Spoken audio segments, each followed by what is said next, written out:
Let's go over some tips on this specific deal killer.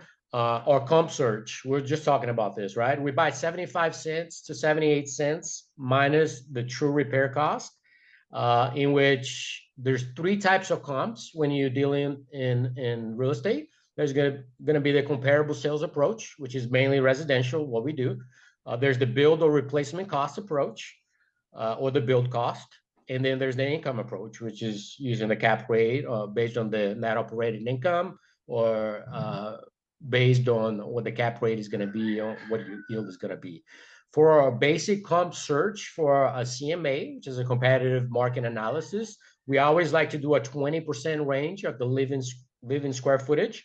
We do 10 years plus or minus. So if the house was built in 1970, I'm going to look at 1960 to 1980.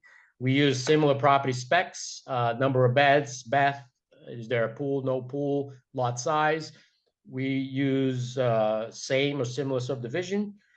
We stay close to our subject property, a quarter mile to half a mile radius. The recency, something that sold within the past 6 months. You're looking for 3 to 5 real comps.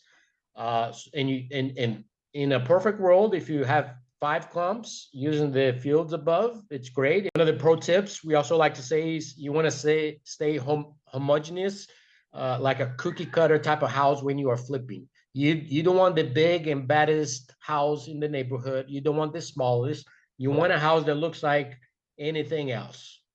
You don't want anything with a lot of land, because remember, you're not buying to live yourself. You try to do a quick flip. So you want a cookie cutter house, subdivision, built between 1950 and 2015, so we can have some equity built in. You want something desirable, usually a 3 beds, 2 bath, 1,200 plus. You want close or slightly below average median sales price for the area. In DFW, that price has increased significantly. We are around 490,000. So I know if I stay around that place, that price area, I'm going to have a big pool of buyers. We have some properties now in the 900,000 range, and they've been sitting in the market for a long time, especially 2024.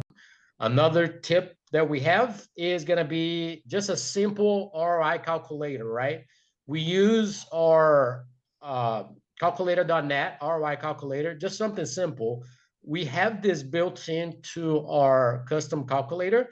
This is something that we can give it to our VAs, and they can actually pull the ARV from richer values, plug everything in, and then the system does everything else for them. We even have in our calculator what our private capital is going to look like for our investors. If we want to do stack offers, if you're doing seller finance offers, we even get into that. There's even new build things here on our little calculator, but my main focus was going to be on the ROI calculator. I want to get in and out on stuff that at a minimum, I'm going to have a 20% cash on cash return, meaning not leveraging finance, not leveraging debt, just on all-in cash basis on what I'm putting in and what I'm getting back. I want at least a 20% cash on cash. But anyway, our biggest deal killer number 2, it's going to be you go over budget. And that goes hand in hand with the pre-planning and the construction. And there's ways that we use to mitigate that. And I'll get that pulled up here.